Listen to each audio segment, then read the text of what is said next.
This time on Between the Wheels. I wanted a Corvette, but then I didn't want your granddaddy's Corvette, and then also I wanted something safe. We just kept adding more and more structure. We'd look for any weak point in there, and we just added a bunch of beefs. This, if you wanted to plummet through the wall, the wall's not going to stop this thing.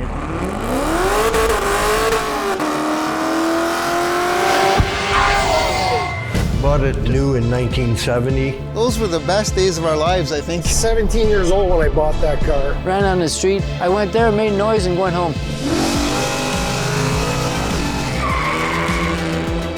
Yeah, that's what it feels like in a 9-second car. I got it up on jack stands and I cried. Most people would look at it and say, it's a basket case, you can't fix that. I mean, we didn't have any safety checks, none of this bullshit down. I mean, everybody just drove a car, you know? At 40 miles an hour, if you're gonna crash in this thing, you're friggin' dead. I spent probably 16-hour days. I would end up sleeping in the body shop in a car. It's gonna be a lot of work, and she said, who cares? It wasn't that we had money falling out of our pockets. We made the car happen because of the desire to restore the car.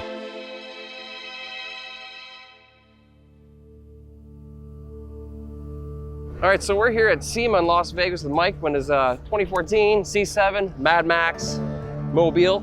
Tell us about this car, man. This is awesome. So this started off as a base model C7 Corvette. I bought it wrecked, needed like a bumper and a fender. Nothing too extravagant, but we already had the build idea in our heads. So we were like, screw it. We stripped down the whole front of it. The rear, the cab and the whole rear of the car is still there. So what we ended up doing, we just started beefing up the aluminum frame. We took the doors off, and then the chassis is aluminum, so you can't really weld steel to aluminum. So we bolted the plates, like 1/2-inch steel plates, to all the mounting points of the door, and a couple other mounting points where you can actually screw into the frame. And then after that, we just started tubing. We first made it an exo car. Y'all probably have seen it with the mesh or the expanded metal all the way across the car. It was originally black. After LS Fest, we caught it on fire. We took it back in. We removed all the mesh. We started doing a whole redesign of just plating it. All this on here is 10-gauge steel plate.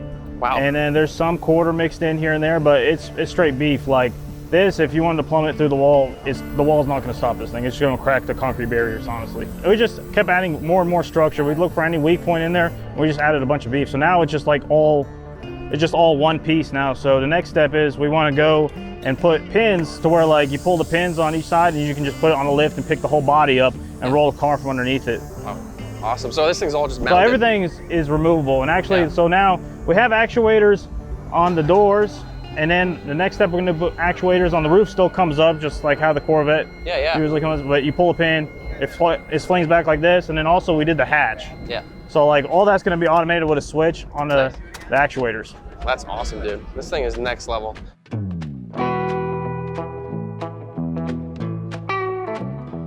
How did you end up coming up with the idea to do this? Because no one just goes, I'm just going to build a car like this. Like, where did that idea come from? No worries, dude. God, Kyle. What the hell? No, it's okay, man. You got cameo. Well, put him in the video. Might get some views. That's all right. Yeah. Where did this idea come from? Because no one just goes and builds. So a Mad I wanted Max. a Corvette, but then I didn't want your granddaddy's Corvette, and then also I wanted something safe because stock Corvettes, you hit anything, you're done for. Yeah. So then I want something I could plow through stuff, but it's hard to do with aluminum body. So I was like, screw it. I'll just throw a bunch of steel on there and see what happens. Yeah. We got bored one day, really. Really? That's all it took, eh? Yeah. And in terms of the design, how did you come up with the design itself? We've redone it like 5 different times. Usually what I do, honestly, I just take a picture of the car, start drawing on it with Sharpie and just see what I come up with. This one I've kind of like made it to where like almost like a ZR1 C7 look, but then not that, you know, and just like a really wide body kit. Like right now we're sitting at 91 inches wide all the way across. Wow. The stock Corvette I think is like right at 69 inches. So the ultimate question with that, putting 10-gauge metal on over, how much does this thing weigh at this point? How much do you think it weighs? I don't have a clue, man. At this point, the amount of metal I got here, I don't know, man. So the cool thing about this is this still weighs roughly about what a Hellcat weighs, maybe a little bit less. It's about 4,300 pounds. No shit. Yeah. Oh, wow. I would have said way more than that. Yeah, okay. so we're making about 875 to the wheel with it's stroked and it has methanol injection with a big ass ProCharger. So like she moves, she skirts around. People think it's like 10,000 pounds now. You can put this in neutral and just walk it around like this. She don't hardly weigh too much. So you got the horsepower to back up the look itself. Yeah. It's not just all looks. The setup on tires is on the fronts we're running 19 by 13 wide on the fronts with a 305, and then on the rears we're running a 20 by 17 on a 565 metric. 565 metric? 565. Oh my God, I found the widest tire. available to put on the 20x17, and it's Mickey Thompson. Mickey Thompson, yeah, that's the way to go, man. Old school. Oh yeah, I love it. But this is really cool, man. So in terms of what you're doing here today, you've ran a couple times here. So we're doing Weston Chapman's horsepower rodeo, and this thing is just crazy. Like, you guys have really torn it up.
Like this, I've been in a bunch of burn pits, but this is like no other. They're letting us do just about anything out here. Yeah. We're keeping it safe though. Yeah. But like, just to give you an idea, Lacey Blair took my car for a spin.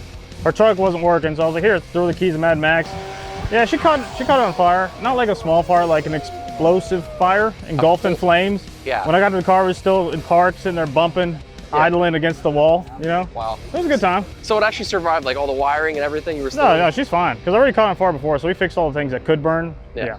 Unbelievable. And the cool part is, after all that, you're actually going to be running it today in a matter of moments, actually. I might as well. See, I drove this from Los Angeles to Vegas. It was 4 hours. And then I was like, I got a shipping company to pick it out of Vegas, so today I can go real rough with it and not have to drive it back and ship it back to California. So we picked the perfect day to film it. Yeah. Well, thanks so much for taking us through the car. I look forward to seeing her run, and we'll see what happens.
Next time on Between the Wheels. When I was a little kid growing up in Montreal, maybe, I don't know, 6 or 8 years old, Dad had a Dodge van, you know, with the Kragers and the side pipes and the porthole windows. And after buying the van, the whole thing was in bare metal. I was missing a fender in one of the back doors. I didn't have any bumpers. Never sprayed metal flake a day in my life. Wasn't sure how to go about it. Watched a lot of videos. Simplicity is the answer to everything.